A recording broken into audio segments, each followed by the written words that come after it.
2026 is going to be an awesome year. We got some pretty cool stuff coming up. First off, we got Foundations of Recovery. This is our flagship program. We're starting it in January. This is for anyone, man, woman, or couple who wants to come and reclaim their heart from shame, trauma, and betrayal. We start off with an education on all sorts of principles, give you the common language. We feed you from a fire hose in terms of all things recovery. It is such a great start to recovery. And we get at the roots of things, Tyler. This isn't like any other program. Like, this is our healing journey in process, and Foundations is where we begin. If you look at the value that you're getting there to kick off a good recovery with all of the right education, all of the right language, and a team to get you started while also being directed by Brannon and myself through the whole process, what a deal. So if you're interested, if you're struggling, if you've been wanting to do something for a long time, jump into this. This only comes around every so often, and we would love to have you there. Click the link in the description to sign up for it. And to make it even sweeter, we're also including a raffle for a free pass to the Radiant Dawn retreat. Anyone who signs up for Foundations will be added to the raffle for that free Radiant Dawn pass. If you're a man and you sign up for Foundations, your name still gets entered, and you can give that pass away if you win it to any woman that you want to. So what you're saying, Tyler, is if you sign up and participate in Foundations, you could possibly go to Radiant Dawn for free? That's exactly what I'm saying, which is crazy because Foundations by itself is already an insane value. Man, I sound so salesy. But it actually is awesome. So come to Foundations. And even if you don't come to Foundations, sign up for Radiant Dawn. It's beyond therapy, the best healing experiences that you can have. Click the link below and come join us. Following up with the previous caller, where is he now? Welcome to the Therapy Brothers podcast. I'm Brannon. I'm Tyler. We're brothers. We're therapists. And we know recovery. Bring your stories, your questions, your successes with real recovery.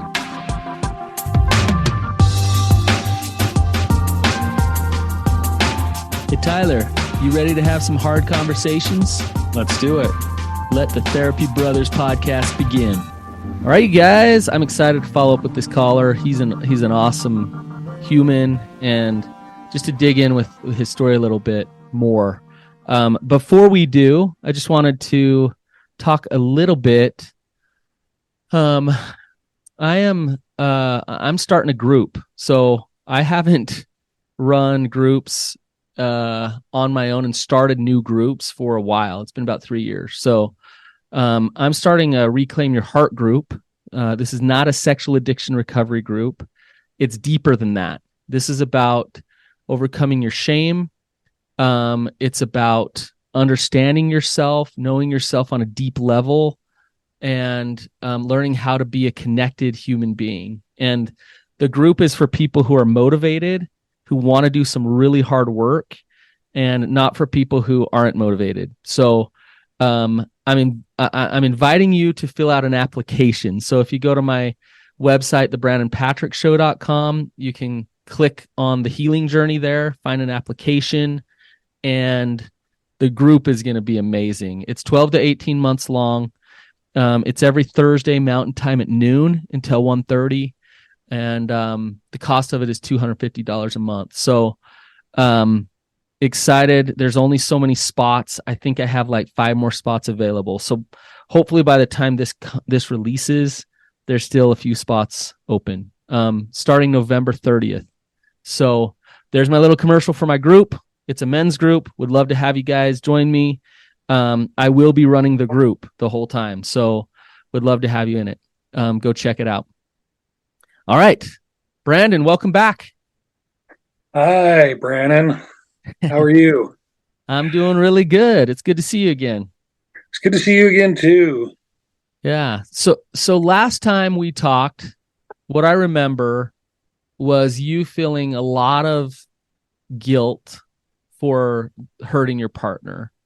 And we kind of talked through some of that grief, some of that guilt that you were feeling, even feelings of shame. If you could just tell us where you're at today, what's going on now with you, and how are things going?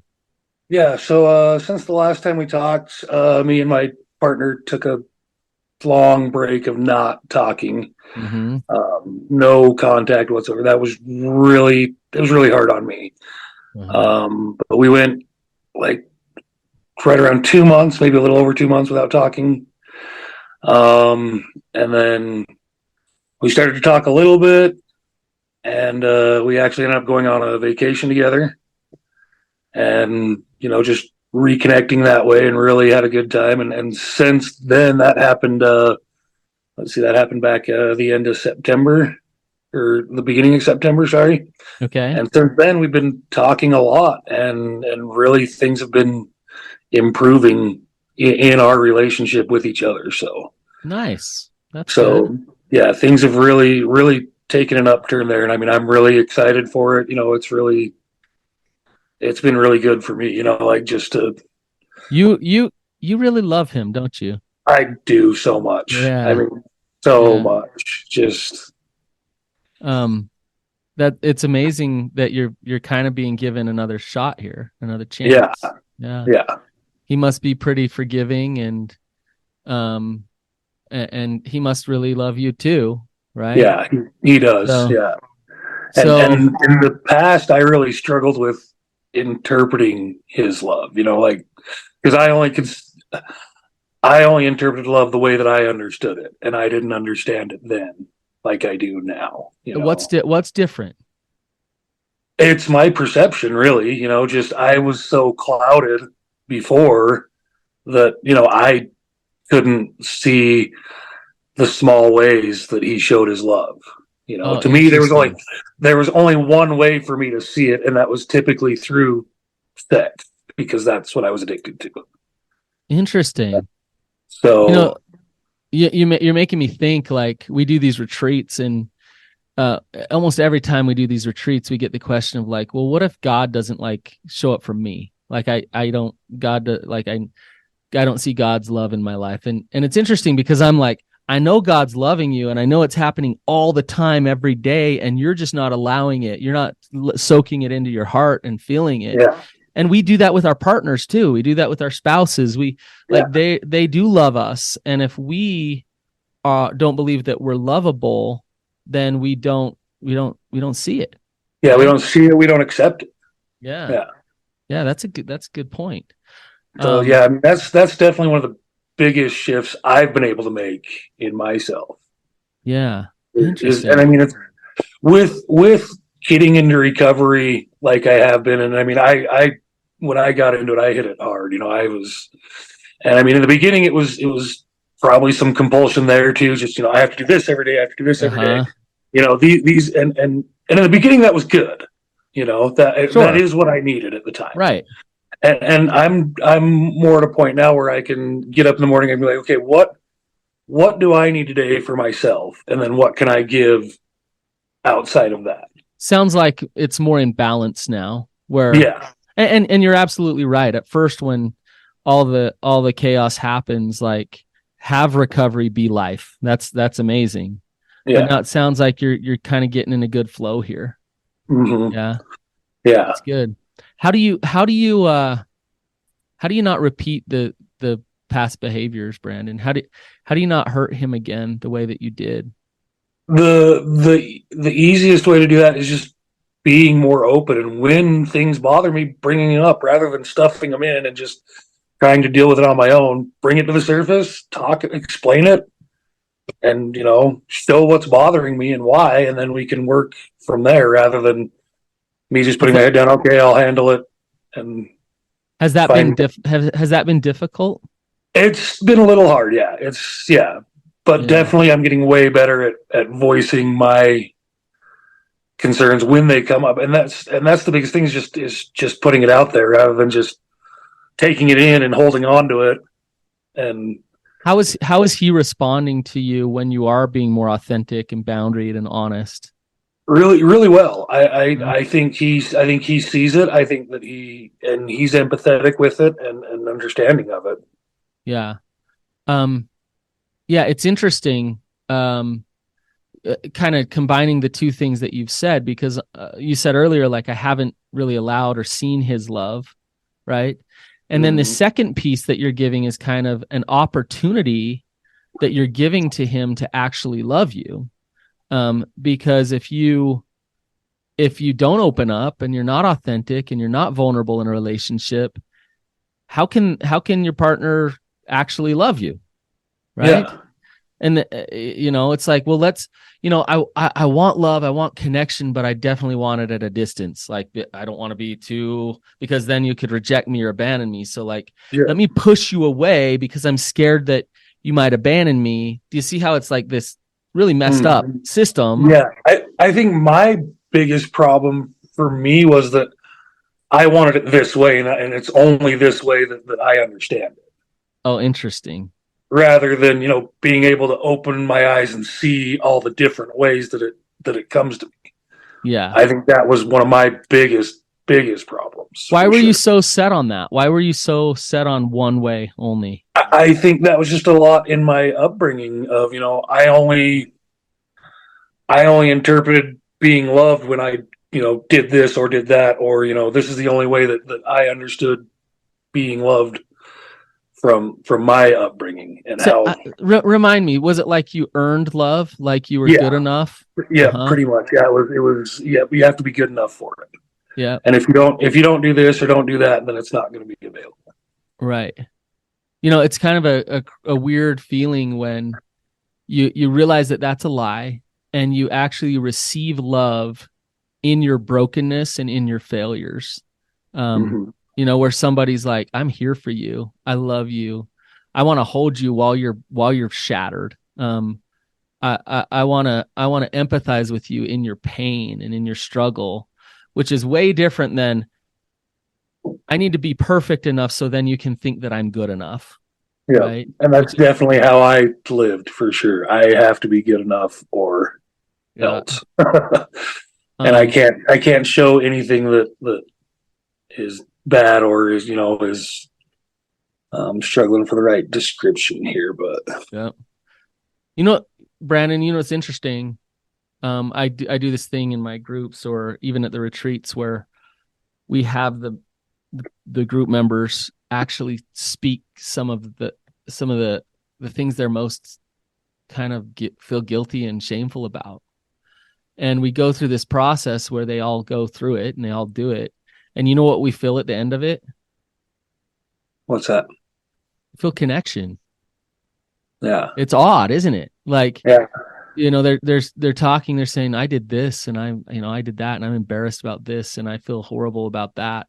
And at the end of it, it's like, kumbaya, let's all give each other a hug. Which is kind of opposite of this model of I got to be good enough in order to get love. Right. Mm-hmm. You see what I'm saying? Yeah. Yeah. Real love happens with real vulnerability and when you can actually see the other person. So, but it's scary too.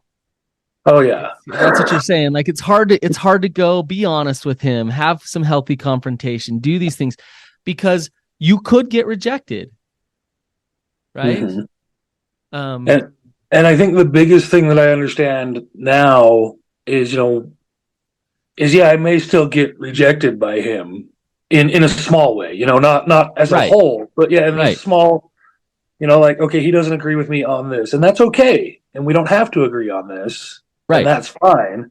Because we still agree on all this other stuff and everything else over here is still so awesome. But that in this grand scheme really doesn't matter.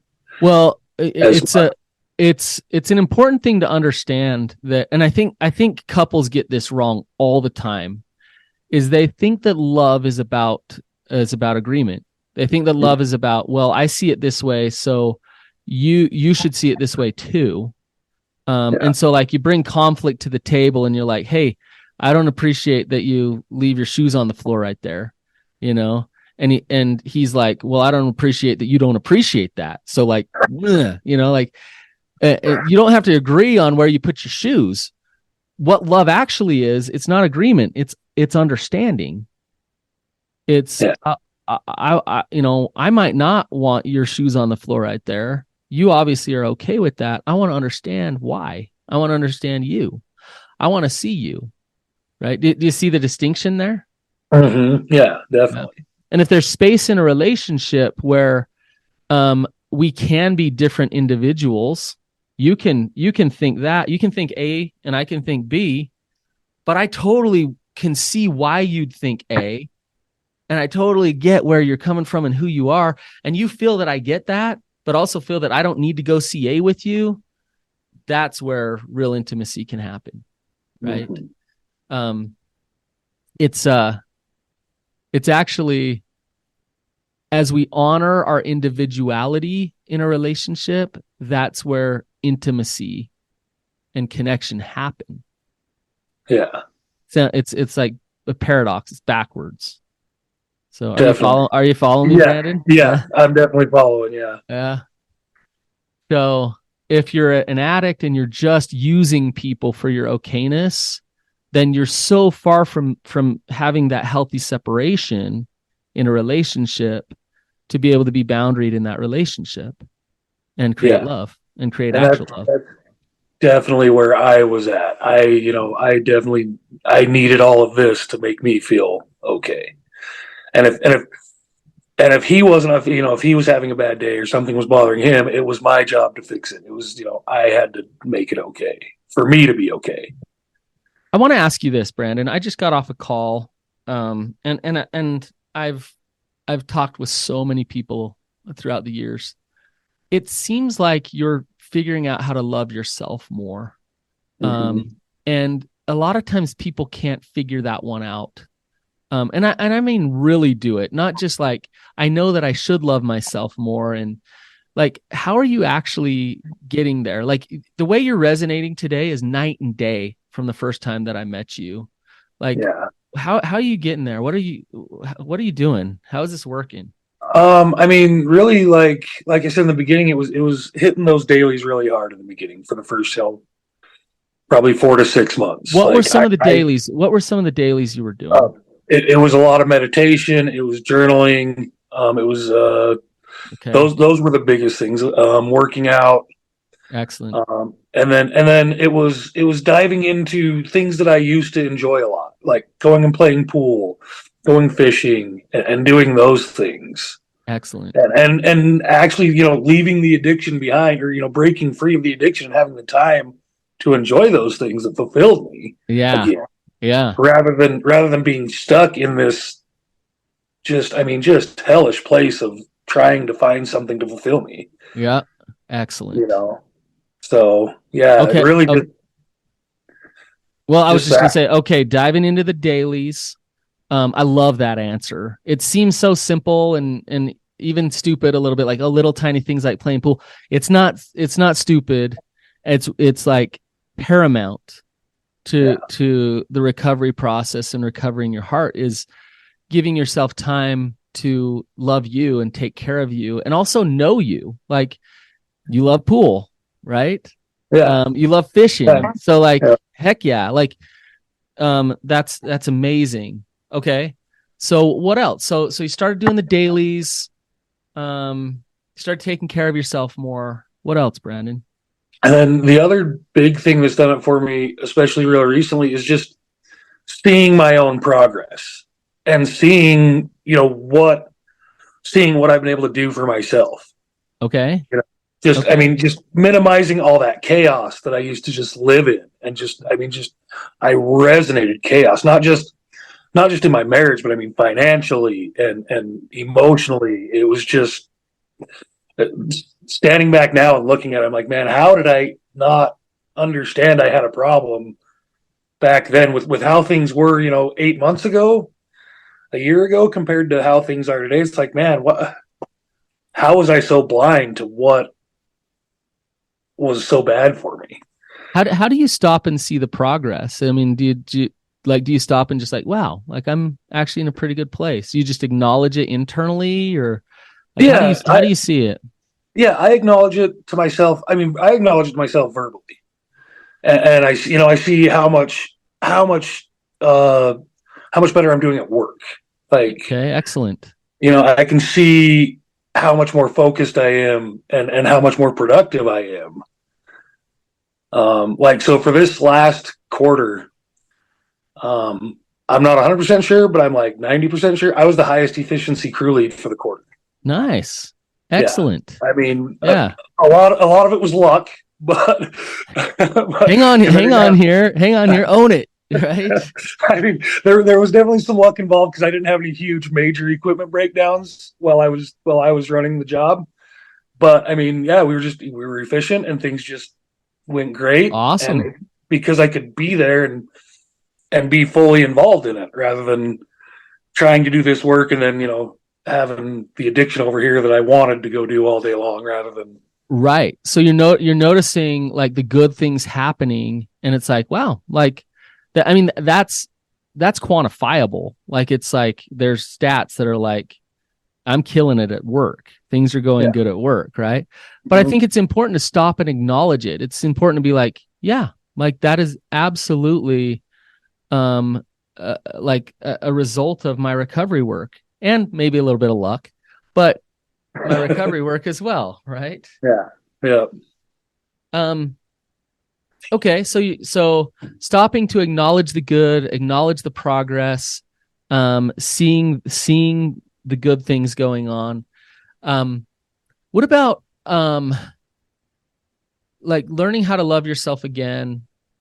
Has there been any reconciliation in terms of trauma work and just kind of doing some of that deeper work for you? Yeah. So I've started some EMDR work recently. Okay. So just in the starting phases of that right now. Okay. So you still have some work to go there. Yeah. Yeah. There's definitely still a long road ahead of me for sure. And it looks a lot less bleak these days. That's good. Are you excited? Are you scared? How you Yeah, I feeling mean, about? I'm definitely excited, and there's definitely some fear behind it as well. Yeah. If you go there, you kind of open up some of this stuff. I mean, the pathway to healing oftentimes is right through the pain. And so, it's hard because you've gotten yourself to a really good place, right? Yeah. So why go open up the wounds? Yeah. Yeah. But I also know that even the good place that I'm at now, if I don't continue the work, I won't get to a better place. I know that I know there's more that's going to be even better down this road further. do you believe that you can recover? Oh yeah. Oh, I like that answer. Oh yeah. Because we talk about recovery, and it is both. I believe that living healthy, like living a healthy life is a lifelong process. That's you're in recovery for your life. I also believe you can recover. Like I believe that you can go down to the root of the pain, the problem, the trauma, whatever. You can desensitize that, and you can reprocess that, and you can actually like recover from all of it, which then helps you not need the compulsive behaviors and all the unhealthy coping tools that cause all the destruction in your life. So when you say, "Oh yeah, I can recover," heck yeah, Brandon, and you're on your road toward that. Like it. Oh yeah, for sure. Doing excellent. Yeah. Doesn't mean the demons won't come back and try to fight their way back in. Like and that's definitely something I fear as well. Is getting complacent in where I'm at. Right. Also, like I can't, just pull the brakes off all the way and be like, "Oh, I'm good now. I'm going to be fine." I gotta stay focused on when things try and come back in, what I want to let in and what I don't. Do you know how you guard against that? I mean, I don't know the best way. No. the best way to guard against that complacency is a good support system that's there no matter what, and without an end in sight with that support system. So like if you have a good just recovery sponsor or group members or therapist or whatever, and they're just like, "Hey, where are you at?" And they'll see you slip. They'll see you be like, I'm not doing any dailies now, or like journaling. What's that? They'll be like, "Hang on here." Like, okay, Brandon, what's going on, right? Why? Or if you get in a big fight with your spouse or whatever, and it's like, well, F it. Like, I'm ready to just, and they'll be like, hang on here. Like, your recovery is bigger than this fight. Yeah. Like, you can work your tools, you get yourself through it. So your support system guards against complacency, and a support system that will hold you accountable will really help you in those moments. There's going to be ups and downs in your life. Like, we know that, right? Yeah. And it's not about not having the ups and downs. It's about navigating the ups and downs that really matters. And, a downturn can turn into a spiral. Yeah. If you don't have the systems in place, the recovery capital there to kind of catch you.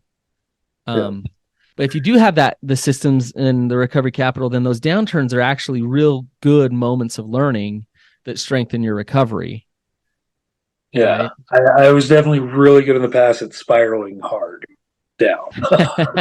Almost as fast as I could. With nothing to catch you, except for the addiction that was like, here, just keep getting the hit here. And that it, as much as I hate to say it, it did a lot for me over the years. You know? I mean, it gave me a lot of comfort. It gave me a lot of they were it was fleeting comfort. It was fleeting feel good.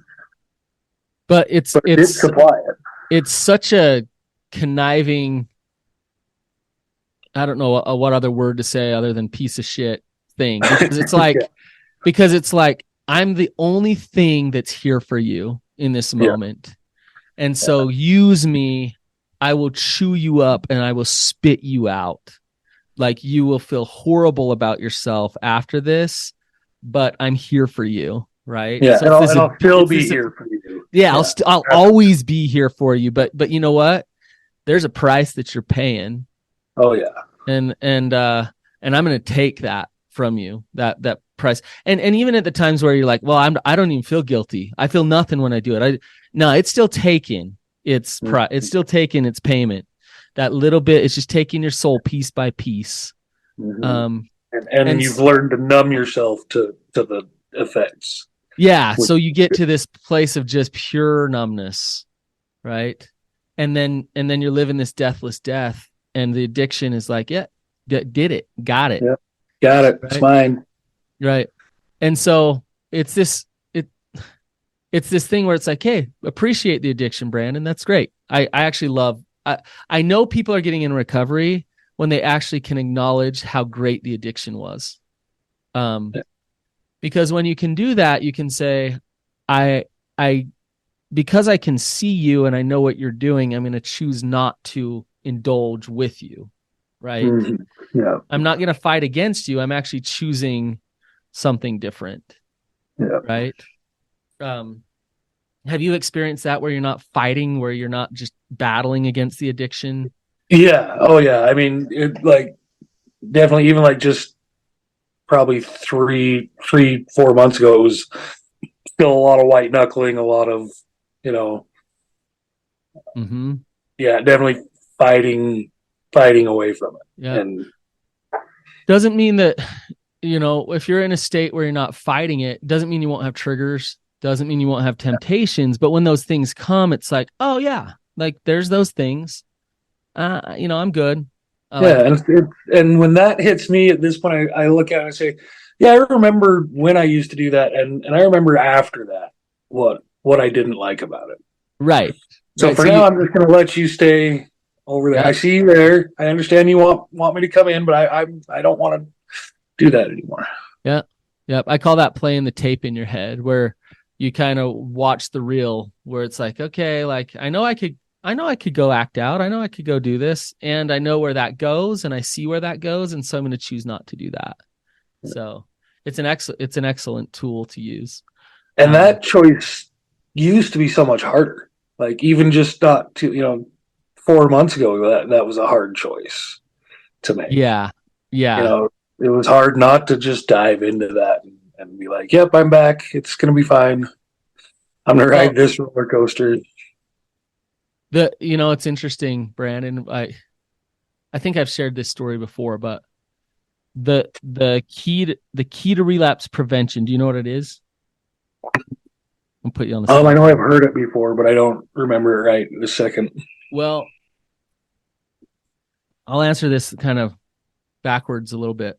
Addiction's best buddy is denial and distorted thinking, dishonesty. Addiction's worst enemy is honesty, and honesty with self. And so you can't act out. Well, I shouldn't say that. You can, but it's really, really, really difficult for Brandon to go act out when you're being 100% honest with yourself. Mm-hmm. So if you can trick yourself to say, I don't want to look at these consequences, or you minimize them, or you justify, or you blame someone else, and that's why you're going to do this thing, whatever you need to do to manipulate the situation, then that gives you permission to go do it. But when you're like, nope, I'm going to be an honest person, I'm going to own it, I know what I'm choosing, I know what the consequences are. Wow, I'm honest with myself. I don't want to do that. If I'm really actually honest with myself, it's like, screw you, addiction. Like, yeah, you stay over there. Like, I'm good. Yeah. Right? You see what I'm saying? Yeah. And it sounds like over the last 3 or 4 months, you're kind of learning, like, hey, I'm going to stay honest with myself. The addiction's coming up saying, fool yourself, get into that denial, justify something. And you're like, nah, no, got to be honest with myself. Right. Yeah. And, hey, can I shift gears? I want to ask you a question. Yeah, for sure. And I hate to do this, but I'm going to give you a hypothetical. Okay. Okay. And I forget, are you married, or is he just your partner? Yeah. You are married. Okay. Mm-hmm. So your husband dumps you today, says, I never want to see you again. The pain's too much. I've been thinking too much about it. He packs his bags and he's gone. And it feels like he's gone for good. What do you do? Well, it's kind of, I've kind of already experienced that. So, Okay. I mean, the first thing I did was feel horrible, Okay. knowing that me and my actions had caused that. So you took it on yourself of like, yeah. and rightfully so, right? In many ways, like, you took ownership, like, I did this. Yeah. Yeah. And then what I did in that situation was I told myself, I was like, okay, that might be the reality that it stays that way. But all I can do now is focus on myself and respect what he wants. Ooh, that's as hard as that might be, which was extremely difficult. But if I can just respect what he wants for now and work on myself, and we'll see what the future brings. But isn't there an easy, and it comes back to what I was just saying, isn't there a really easy justification to say, like, F this, it's hopeless.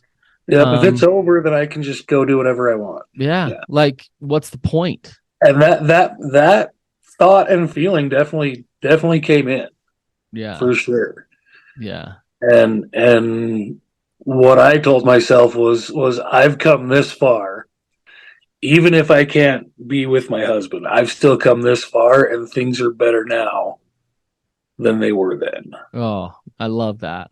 I mean, because what you're saying is that your recovery is coming from your own self-determination and your own desire to heal yourself.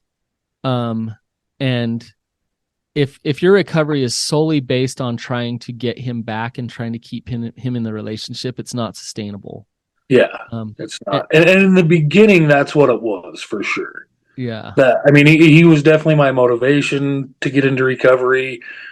To save our relationship is the reason that I started it, and it didn't take long being actually into recovery to shift it for myself. Excellent. Yeah, because I can tell that you're really happy that you're interacting with him again, and Yeah. like things are going. I can tell you're really happy about that, and I think that's really, really good. I'm glad that you're happy. Yeah. And also understanding that, like, honestly, Brandon, you're kind of lucky because I work with so many couples that really never have a second chance, right? Yeah. But also understanding that in and of itself doesn't mean that recovery is going well. Yeah. Right? Like, that's great that you have this relationship and he loves you and you love him, and like, that's awesome. And that doesn't mean recovery is going well, because separation and divorce could be happening and recovery can still go well. Yeah. And in the grand scheme, there's no guarantee we are going to stay together, because we still have some deep work to do together. Absolutely. At some point. And Yes. and when that comes, that may push us apart in the future. It could. And that's a fear I have for sure. But regardless of that, our relationship is still something that I want. Right. And I'm willing to take that risk down the road when he's ready to do this work together. And there is that fear behind it that, maybe when we do that work, things will get worse, and they likely will in the beginning, for sure. Right. I was working with a couple years ago, and this sounds a little jaded, but she was feeling like the right thing to do is to divorce. Like, I need to divorce. And he was not wanting a divorce. And I said to her, if you're feeling like divorce is the right thing, you need to go forward with that. And I said to him, you need to make this as hard as possible for her to divorce you. And I don't mean in a means of like being a jerk, with the courts and things like that. What I mean is, like, get in such good actual recovery that she's like, wow, like, it's hard to walk away from a man like this. And what I would hope in a scenario like that is that she still might get divorced. It still might end that way if she's following her heart in her recovery. But he's also better off because he's actually worked his real recovery. And he's actually getting healthy. He's actually getting healthy. And there is a chance that she doesn't divorce him and they're both healthy now and the relationship thrives. Like, that'd be awesome too, right? But the point is for both of them to be healthy, individually first and foremost. And so I'm seeing that healthy kind of separation that you're having in your own individual recovery. You're working it for you. It's on you. It's not about the relationship. If the relationship went away, I would really hope, and I do believe, Brandon, that your recovery wouldn't just, fall off the wagon. It's still intact. It's still going. Yeah, it would still be intact. I fear that it may definitely not fall off the wagon, but it would maybe stall some, or it would maybe falter a little, just with the grieving of losing that relationship. I would really grieve that. That would be, it would be a lot of digging into my support groups at that point, for sure. But understanding that feeling that deep pain and that grief is actual, like, recovery, like feeling like garbage because you lost somebody that you love so much in your life. That's normal and that's good and that's healthy, right? Not feeling grief because you're numbing out the grief, that's where it becomes problematic, right? Yeah. So I would expect that maybe you'd be depressed for a while and shut down and sad and angry, or all the things that come up with grief. That's okay. That's normal. That's healthy, even. And now I actually have tools to process that, whereas before I didn't understand those tools. I definitely didn't utilize them. I likely didn't even really comprehend them.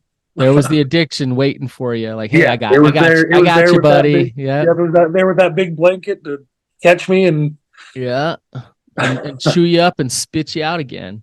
Yep. So, wow, Brandon, it's been just really good to talk to you today and kind of see. I love when you can see the vibrance and the life coming back into somebody as they're working recovery. And if you could give advice to somebody who's been in the depths of hell, who feels extremely bad about some of the wake of destruction that they've done, and in the position you're in today, what would you say to them? I would say don't ruminate on the past. I mean, what's happened is what's happened. You can't do anything about that. What you can do is be better going forward. And you don't have to be perfect going forward either. It's all about progress. It's not about perfection. Yep. I love it. Because that past can drag you right back down to the addiction again and again. Mm-hmm. And the reality is somehow, some way, hopelessness is always a lie, because we're still alive and kicking, and there's like something can change in the future. Yeah. Right.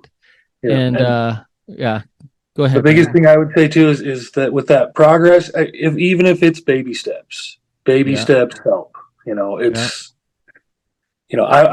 was under this illusion that I had to make these big, huge steps and changes to get to where I am now. And I didn't have to. It was changing little things here and there that brought me to where I am. And it's just continuing that momentum now going forward. Yep.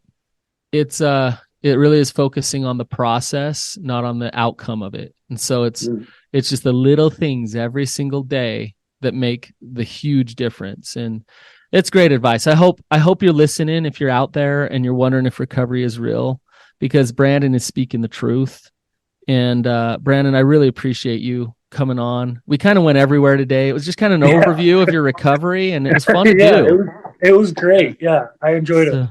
So you guys, if this was helpful and it was helpful to you, then don't be shy to share it. You can share it in your recovery groups. You can take pieces of it. Brannon gave some great advice. This is real life experience and, the ins and outs of recovery, and he's working it. So again, thank you for being courageous, Brannon. We'd love to have you on again sometime. Thank you. Oh yeah, I'll be back for sure. Yeah. All right, you guys have a wonderful day, and we'll see you later. Thank you.